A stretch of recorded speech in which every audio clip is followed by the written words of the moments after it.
Welcome back to another episode of the Reading Room Ruffians, your favorite library podcast. Mallory here, and according to my orange dreamsicle BFF Ariel, I am a snuggly little bug. She's so cute. Well, we are joined by our Supreme Overlord, Carla. We are recording at our library in Jackson County, West Virginia. Yay. I'm sorry, I was caught off guard. No one's favorite dung beetle, Zach, is joining us from Seattle, Washington. I'm pretty sure I'm the only reason some people listen to this show. Thank you very much. Hello, my fans who love me and not you guys. All two of you. We need a survey. Who's got the most fans? I know it's Mallory, but No, it's between not. me and Zach, I want to know. No, it's not. No, definitely somebody told Mama that I was the favorite once. This was like last year or 2 years ago or something like that. Once upon a time, it counts. So, okay, so I claim that victory. You do it. Today we have local author JD Goland, who goes by Justin, just so we're all aware. JD, though, is a nice pen name. We are going to be discussing his book, Blood and Silver. And so welcome, and here is your time to shamelessly plug yourself. Hello. I'll be a Zach fan too, just so that way he has another one. There you go. Yeah, there you he go. needs that. He needs that. I'll be a Universal fan. Does that work better? Yes. Yeah. There we go. Spread the love around, right? I guess. I can't, they're the ones that invited me. I can't turn on them too. So, but yes, hi, I'm JD Golan. I'm Justin to everybody who knows me. On Facebook and TikTok, I'm JD Golan, fantasy author.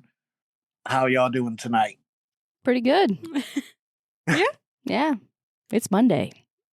Yeah, it's felt like Thursday all day today. So where can they pick up your books? I have them online, basically Amazon, Barnes & Noble, Books A Million, anywhere online. I've been working with Barnes & Nobles, and I think they're going to put me on the shelves there soon. Nice. But that's a work in progress. That's cool. I know the Morgantown Barnes & Noble invited me out there. They're really excited about some of the work I've been doing online with their sales, and they want to have me for an event real soon. I'm just working on getting the stock together to get out there. It's a busy time with both my kids going to college this year. It's really busy, and everything's been kind of put on a back burner until things are caught up. That's really exciting. Though. Yeah, absolutely. So how'd you come up with this idea for this storyline? I've actually been sitting on this idea for about 15 years. I kind of let's watch movies and shows, and I get ideas together that, wouldn't it be great if somebody, we did this route or that route with a different movie. And eventually I started compiling this idea of two friends who leave their home for the first time. But I didn't want it to be just another fantasy book that everybody's read 100 times, especially with the way things have changed in the market now. I wanted it to be more to what we're used to growing up, like the one behind it all, the ones controlling the bad ones. I wanted it to be something different. And I started with a really strong outline of exactly which chapter I wanted to go and how far everything wanted to, how every critique wanted to work. But the one thing I've learned with writing is sometimes while you're writing, you get different ideas, how to tweak the idea just a little bit different. And that's kind of what happened with Blood and Silver. It started off just two friends. I had them, meet a couple people in the process. One who has become supremely popular, and that's Rose. That seems to be everybody's favorite character, mine included. I'm guilty of it. But, what I started with and what it turned into is a totally different process. But I love how organically it's changed and it's shifted into something that has become a whole universe in itself. I'm currently getting ready to drop book 3. I know I have to get the library a copy of 2 and 3. I'm a little behind on that, but I left off with book 3, and as I ended it what I had in the outline was far from where I'm at, but it's also a lot of people have struck with it, and a lot of people message me daily wanting updates on the next book. So Cool. how many do you think is going to be in the series? Do you have any idea yet? I do. It's going to be 5 when I'm done. The whole plan has always been 5. I don't want to be one of the ones that's making book 26, book 27, because a lot of people I find don't like something that drags on forever. So I started off with a 5 book plan. And even with it changing, it's still the 5 book plan. Uh-huh. And so far, I've coined the first 3 the resurgence of Ebon. That's the world that I finally came to the point where I had to name the world because it's such an adventure. So I've called it Ebon, and the first 3 are the resurgence of Ebon, Hmm. and the last 2 are going to be the Great War. Oh, wow. It's the I was going to say last that's going to 2 are get going pretty to intense Yeah. because there's some pretty powerful characters. Yeah, and with the second one, you get to introduce a guy named Talon who I created. It was supposed to be a 1 or 2 chapter character, and apparently he is everybody's favorite villain now, even though everybody despises him. And it's I don't understand how that all works, but they love him and hate him all at the same time. And he's become a major player in the later novels. And with the 4th and 5th, it's going to be a bigger climactic finish. I've got a great war planned out. Really cool. Yeah. So did you base your characters on people you know, or are they just entirely made up? Well, that's actually an interesting question because initially it was just I know Avalon, I wanted him to be, the assertive leader with, trouble with the decisions. And I had Clarisse, who was, the strong woman who was anxiety behind. When I created these characters, they were not supposed to be based off anybody. But as I continued writing them, I found out like each part of the characters I created wound up being a piece of me. you know Clarisse has her anxiety, and that's one thing I've always dealt with is Mm-hmm. anxiety, stress, and everything like that. And then like later on you meet Rose and Jake. Rose is a great character who's very spunky, she's very wild. You never know what she's going to say next. And that's something that I'm very, very well at. Anybody who knows you can tell you that you never know what I'm going to say next. So eventually, like, it wound up being pieces of me that was in there, but it was never intended. That's pretty cool, though. Yeah. Yeah. I think it was my 300th round of editing that I did through this that I finally started to piece together that, hey, that's a little bit of me. And oh, wow, that's something I would do too. And it just kind of sunk in that, when we write characters, we always draw from things, but sometimes we're Mhm. just not aware of what we're drawing from. Yeah. So is it hard to keep that separated when you're writing about a specific character and how they react to something? Or do you have them pretty solid in your head? Initially, with the first, I'd say 15 chapters, it was really hard to switch dynamics because I think by the end of the first book, I was managing close to 21 different characters, all with their own individualism. Mhm. It was at first it was really hard, but as I continued on, it got to the point where it was just natural to me. Like if I'm writing a chapter or a paragraph with Rose, like it automatically kicks into me. By the time I finished the third one, like it got to the point where I'm just reading these things, even in real life, as the characters in my mind because that's all I've been thinking about. Like I spend hours writing these characters.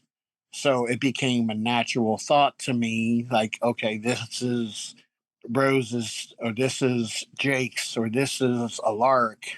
Mhm. Like it just became a natural thing. Because they Yeah. are very different. They're all Yeah. very different personalities with strengths and weaknesses. I just didn't know if it was hard to switch back and forth all the time.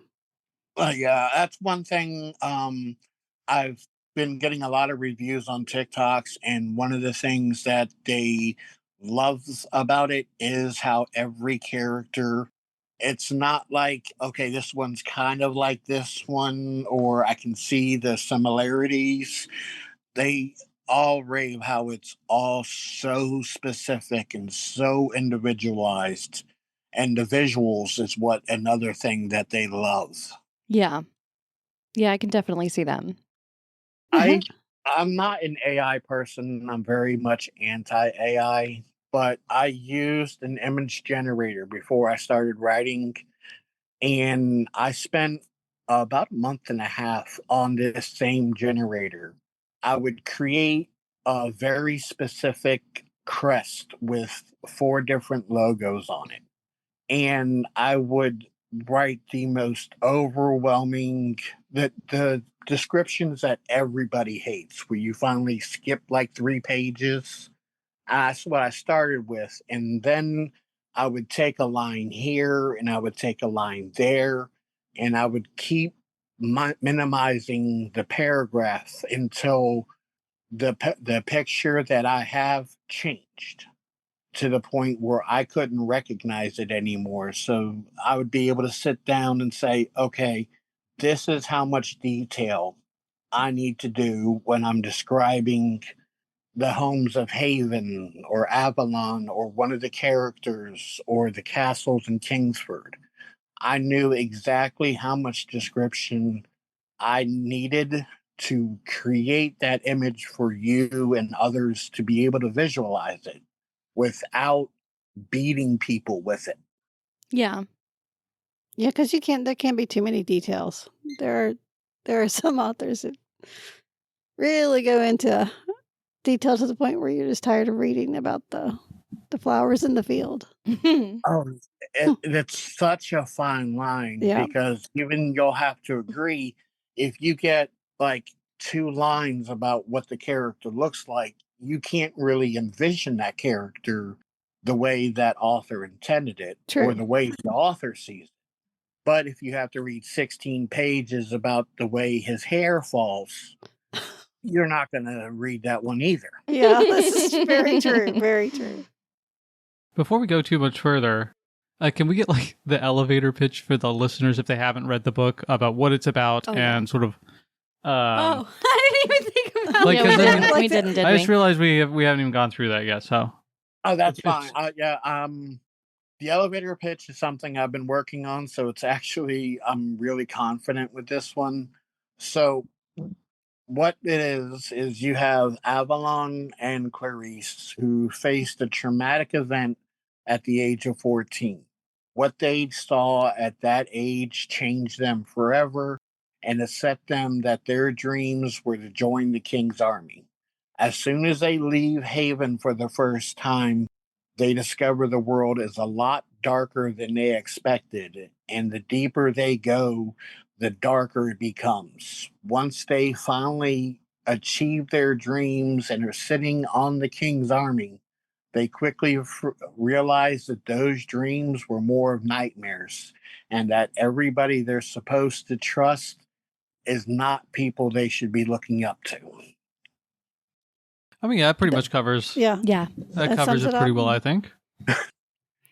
The book blurb is definitely something that, as you guys will agree, is what can make or break you when people are reading on Amazon. Oh, we read a blurb. Oh, it either sounds interesting or it doesn't. That's true. Mm-hmm. It's real. You could take. I'll use Akatar because it's one of the most famous ones out there. If you give a quick nothing blurb about it, nobody's going to read it. Right. But if you can manage your words just the right way, you'll have everybody excited and jumping for it. When people will go and look at mine, because I've gotten the comments back myself that people are hooked just from reading the blurbs. And that's been a 6 month process just to get the right phrasing down. It's important. Yeah, it, it it really is. makes you choose whether you want to go forward. Yeah, the two most important things for an author to focus on is the cover, because that's everybody says don't judge a book by the cover, but everybody also knows that's your first thing that you're going to judge. Absolutely. 100%. Yeah, every time. If you have an ugly cover on it, nobody's going to look at it. But if you have an appealing cover, like with Blood and Silver, I have Avalon with his Damascus steel sword. On Gold and Silver, I have Rose. On the third one, which is Bronze and Silver, I have Clarice. And it will keep going on down the line for each of the five. Mm-hmm. I make sure to put it, with something that reflects their element, like Avalon's was complete darkness, because I don't want people to understand what he is before they see it. I want them to be invested before they find out his secret. Yeah. That makes sense. But I'm sorry, I didn't mean to cut you off. No, I just you're said that okay. makes sense. Yeah. But when I did Rose's cover on Gold and Silver, by that point, you have a good understanding of where she's at.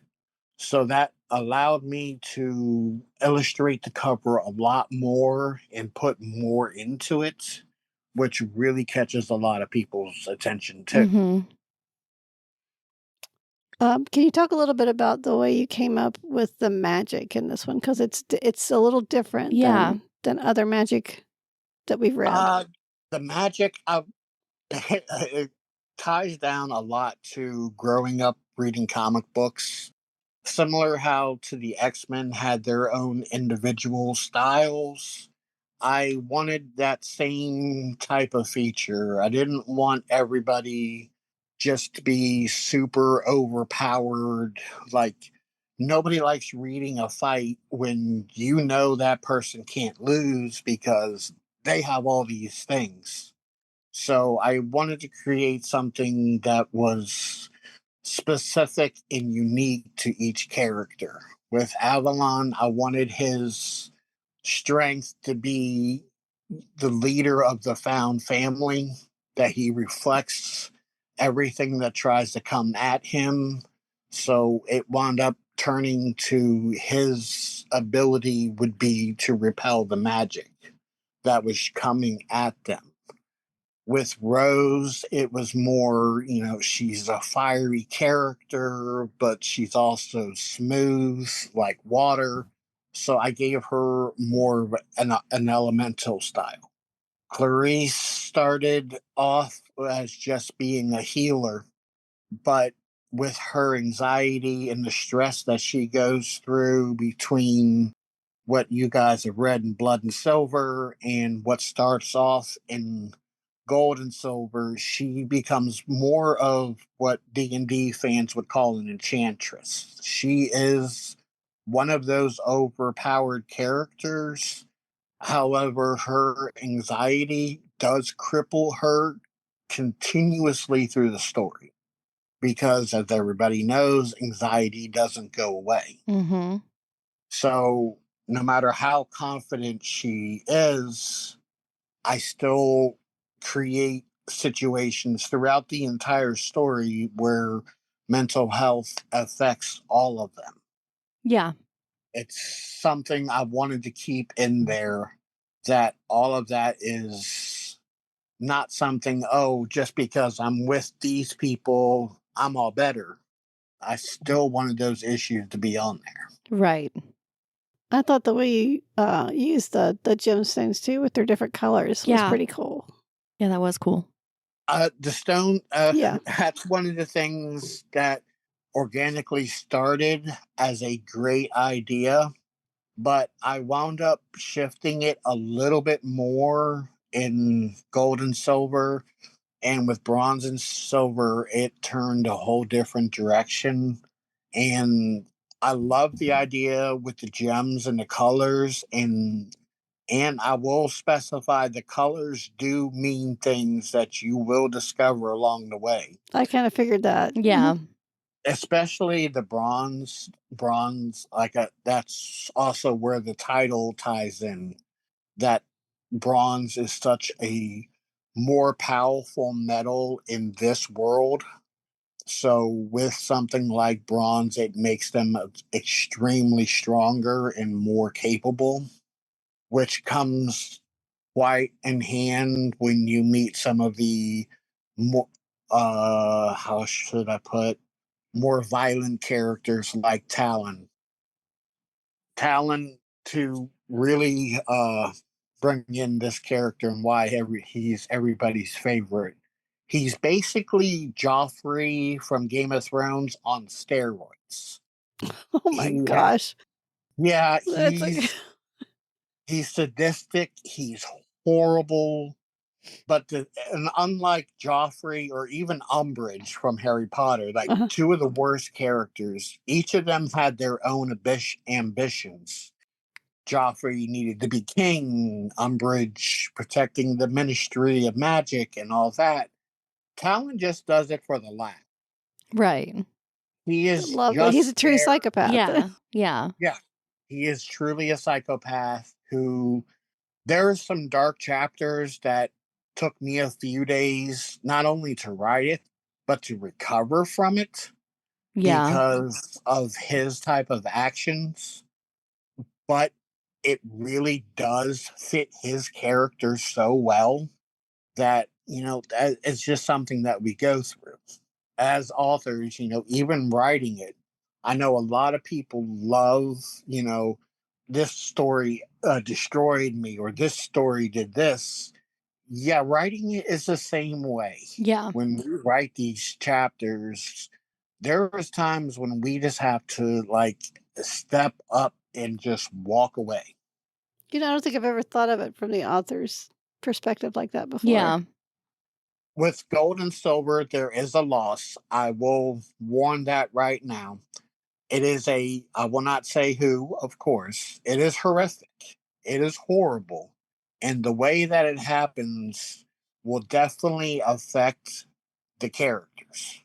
It affects every single one of them because of how it happens and who it happens to.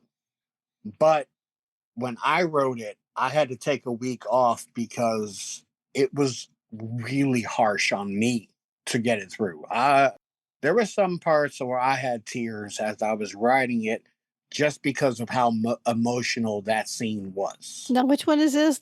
The gold or the The next bronze? book. This is the gold and silver. Oh, it's the next one. Yes.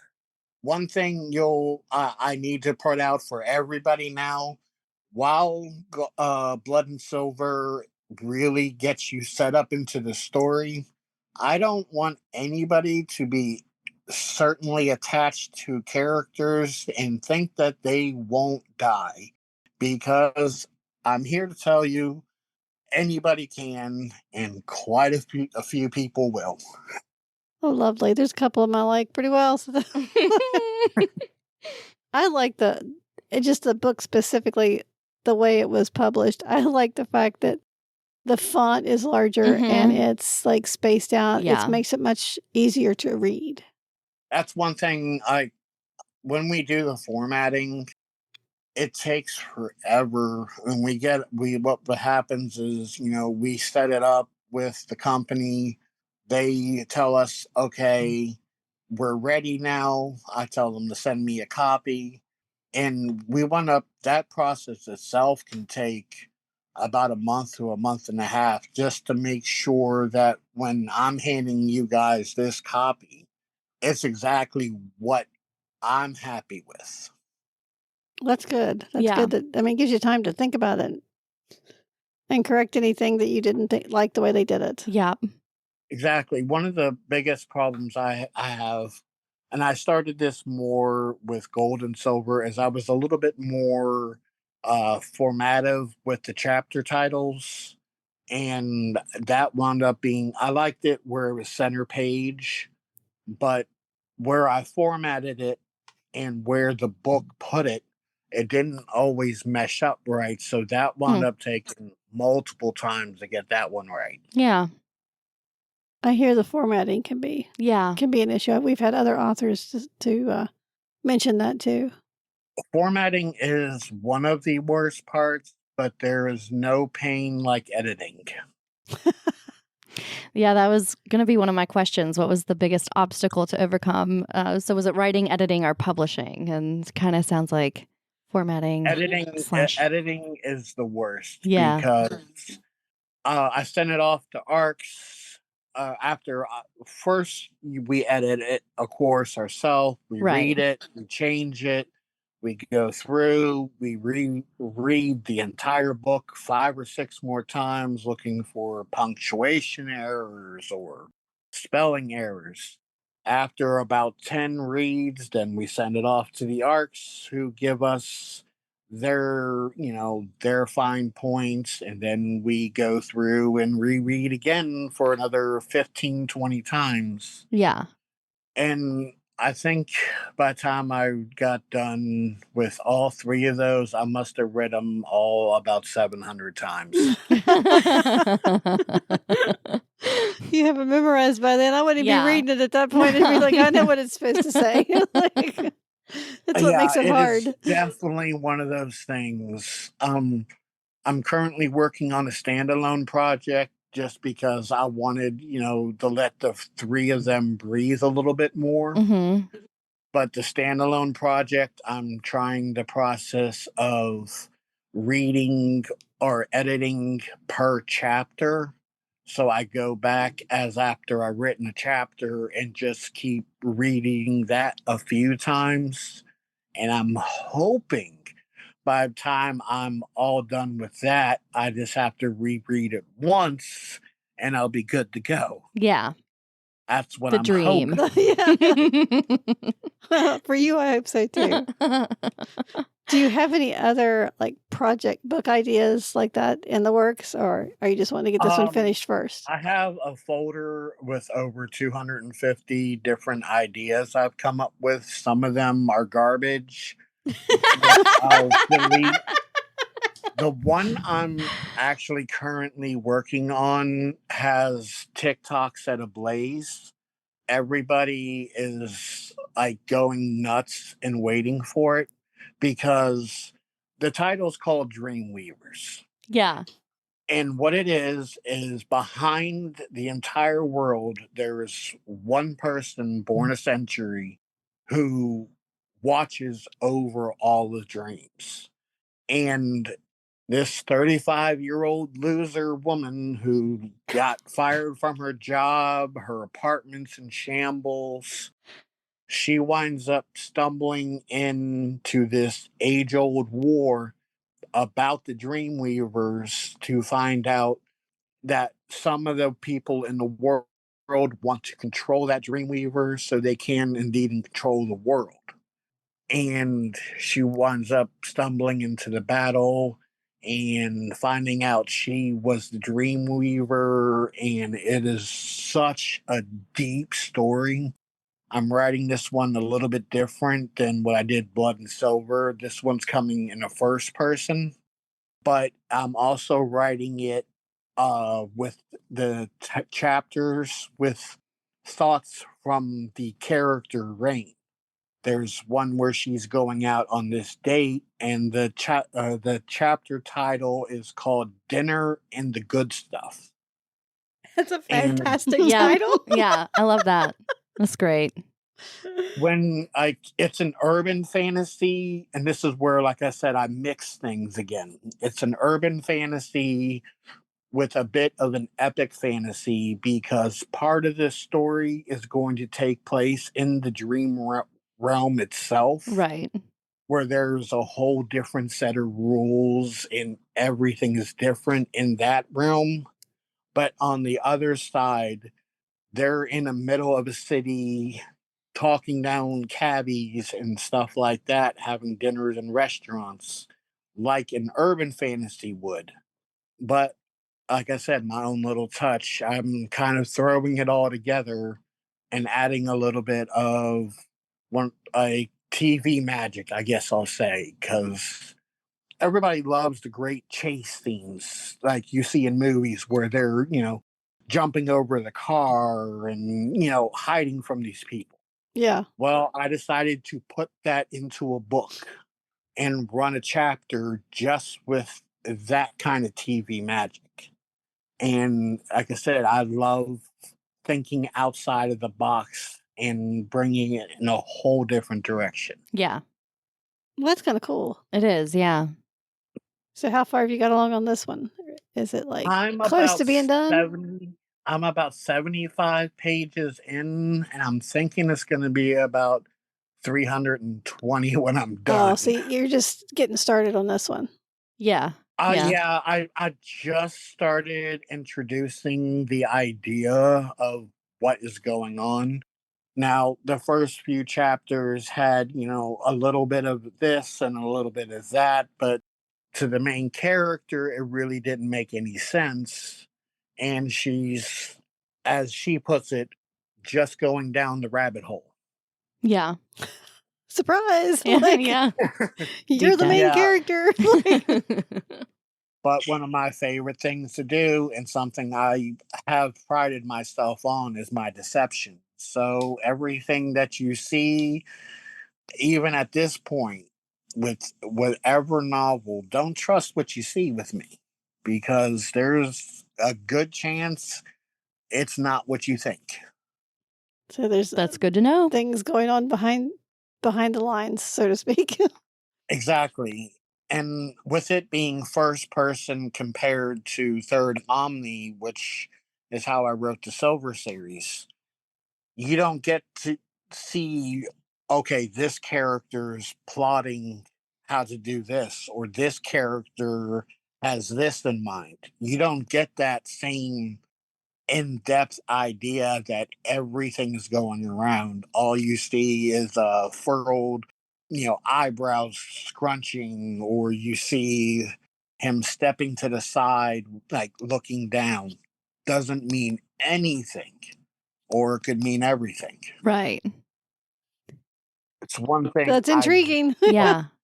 It's one thing I really do pride myself on, and one thing every reviewer and every reader has said as they've gotten to the novels, they don't expect anything nowhere near what well,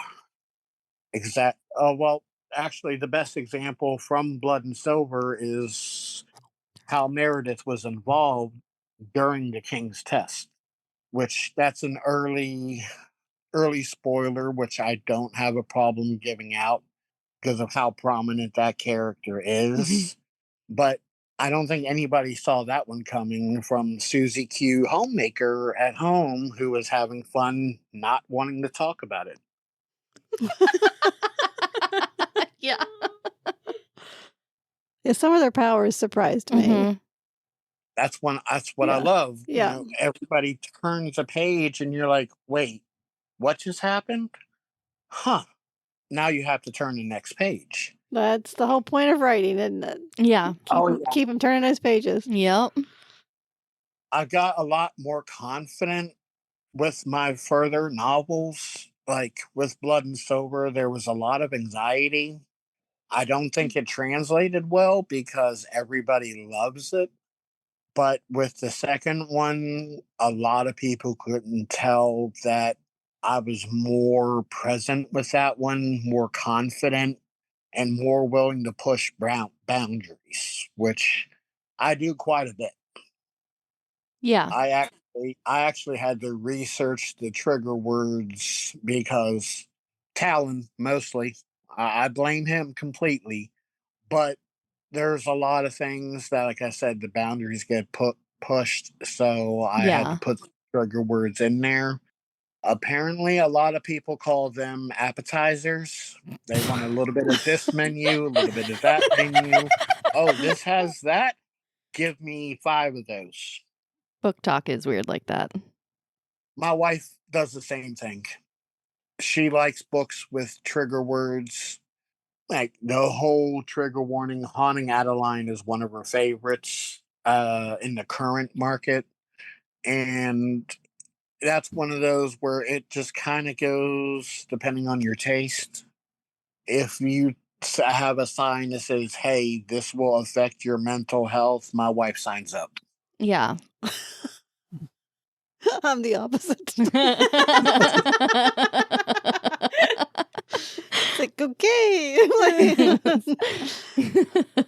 I have a lot of fans on both sides of the market. Yeah. Some are like, oh, I hate that you put these, type of scenes in there. I'm like, okay, well, you can skip from this page, from this page. Yeah. Here's the clip notes. And then that way you don't have to worry about it. Right. And there was a couple like horrific scenes, but it wasn't to the point that I would have been like, oh, I can't read this because it was important for the story. Right. Yeah. Gold and silver really pushes that boundary a lot. There are some really triggerous scenes in there. However, without getting into too much detail, Uh-huh. they really developed the characters of Clarisse and Ray quite a bit. Callan takes quite a fancy to her right from I think it's like the 3rd page. He Which sees one? her, Clarissa Ray. Clarisse Oh, and okay. Ray. Oh, both of them. He takes a fancy He's to both more of them. interested in Ray, Oh, but okay. Clarisse has Yeah. a kind of hankering for Ray too, which is something that does develop into a relationship. Clarisse and Ray are what I call endgame because if they survive to the end, they will be together at the end, just Right. like Avalon and Rose are endgame. If they make it to the end, they'll be together in the end. As I was starting those two dynamics just seemed to make the most sense to me Mhm. because Ray has her secretive past, which does get explained, and Clarisse has a lot of, like I said, the anxiety, the mother hen type attitude later, and those two just kind of yin and yanged for me, and I wasn't sure if that's the way I was gonna take it, but as I toyed with the idea, it just fit so well together. Yeah, you can see little hints of that Yeah. in the first one. That's like I said, that's when I started toying with the Yeah. idea because I know I wanted to show to a broader market, and one of the things both my wife and kids have said is romance is something, no matter how great the fantasy, you got to have at least a little bit of it or you lose a huge market. So that's why with Avalon and Rose, it is so late into the book because I was just still toying with the idea of how I wanted to do it because the obvious one would have been, Avalon and Clarisse together because they're childhood friends. And while that is a positive trope that gets used quite a bit, I also find it very boring. Yeah, you kind of expected that in the beginning. You expected them to be a couple. Exactly. Everybody expects it. It's the common sense one. And for me, common sense routes is the one thing I try to avoid. It's just like when you first meet Jake and Rose, you think they're a couple. Exactly. And then it's like, why is she flirting with Evelyn so much? I have to say it. I don't like Rose. You have to be the only person I've I'm ever fine. spoke I'm to. fine with that. I did not like her like at all. I don't even know why. It's just too much. Too much. And I normally don't say that about female characters in that sense. Like I don't know. I didn't like her at all. It was very cringy. like her specifically. Like just how I don't know. It was just a lot. And I At was like, first- At first she was, but yeah. she did tone down some. I mean, yeah. Yeah. I like Jake. It definitely never can say- wore off for me. I can definitely say Gold and Silver will completely change your opinion on her. Well, I hope you're right. Because with everything that happened at the end of the book, which Yeah. you all know exactly what I Right. mean. Yeah. That That's pretty rough. shell-shocked her. Yeah. That shell shocked her. Mhm. Yeah. And then you have, the mission that was before it. Yeah. That one was pretty traumatic for him. Yes, those two things shocked everybody. And as you start Gold and Silver, the characters are still reeling from that. Mhm. And a lot of things kick into overdrive with that one, especially Jake with his village and everything that happened there. He's now watched that happen. No, Yeah. he's the one I like the best, Yeah. which I agree. doesn't always bode well for me in my choice no, of characters. I try my best not to like characters just because that You usually never means know, they're man. going to die immediately. Yeah.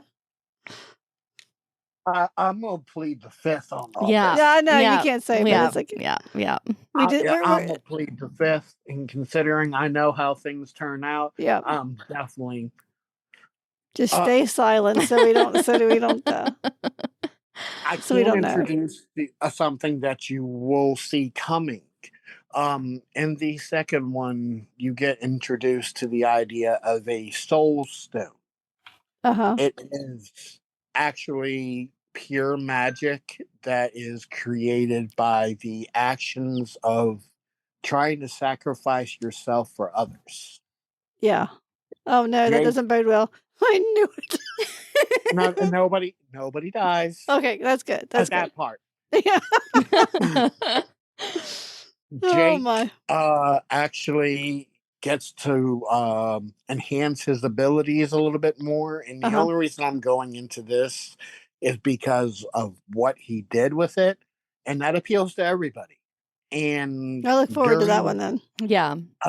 during a fight, starting off because of Talon, Jake summons a small dragon, something that he attempted earlier. This time he actually summons it. And as he does it, the dragon is actually part of his soul stone. The dragon is a lot of fun. He has the personality of Max from Tangled. Oh. I have a lot of fun with him. That's the horse, isn't it? Yes. Max from Tangled. Yeah. Okay, That it's is been the so long since I've horse. watched Yeah. that. Yeah. I was like, wait a minute, which one is that? Well, He is the smart mouth horse I love that, that horse. does yeah. lots of playful banter. Yeah, And that is the dragon. I like He that. is a very important character, and I do count him as a character because of his interactions. Yeah. He Yeah. has way too much fun. That's so cool. I look forward to that one. Yeah. Gold and Silver really hit with a lot of people. And the way I always explained it is, like I said earlier, Blood and Silver really got you introduced to the characters. You knew who everybody was, and you knew some of where people stood. Yeah. Gold and Silver takes you right off into adventure and shows you know nothing. And this story is darker and more adventurous than you thought. And bronze and silver immerses you with everything you thought you knew, going so much deeper. That Wow. sounds pretty cool. Yeah. I will give to explain the resurgence of Ebon. Uh-huh. Those stones that everybody's quite familiar with. Yeah. Those are stones Callum and Isabel made to change the world to make it easier for them to rule. Hmm. Oh, The they world were is- created. They were created. Hmm. Yes. That's interesting. Yeah. Slowly, as they discover that, you slowly find out what those stones actually have done. And the only way I can really explain it without any spoilers is I spent 17 hours to make a map of Ebon. Oh, wow. Uh, those D&D people who make those maps, Uh-huh. my hat's off to them because I did one map and it took me 17. Nope, I will not do that again. And by the time I finished bronze and silver, I deleted my map. Oh my gosh. Yeah. I don't think I'd ever delete it after spending that No, much time. I'd just no. saved it somewhere. Wow. It didn't serve a purpose anymore because of how everything changed. Oh, well. Like I said, I initially started with a 5-book outline, drilling each chapter where I wanted to start, how I wanted to end, with each outline, what deception where, what plot line. By the time I finished the second book, I deleted that too because Wow. none of the thing was on there was any good anymore. Yeah. It evolved. Yeah. That happens That's for sure. one thing. Yeah, organic evolution is one of the things. What I do is when I'm writing and I'm like, oh, wow, this is a pretty snazzy idea. I write 2 chapters with it. Then I take a break and read the whole part to where I'm at with those chapters.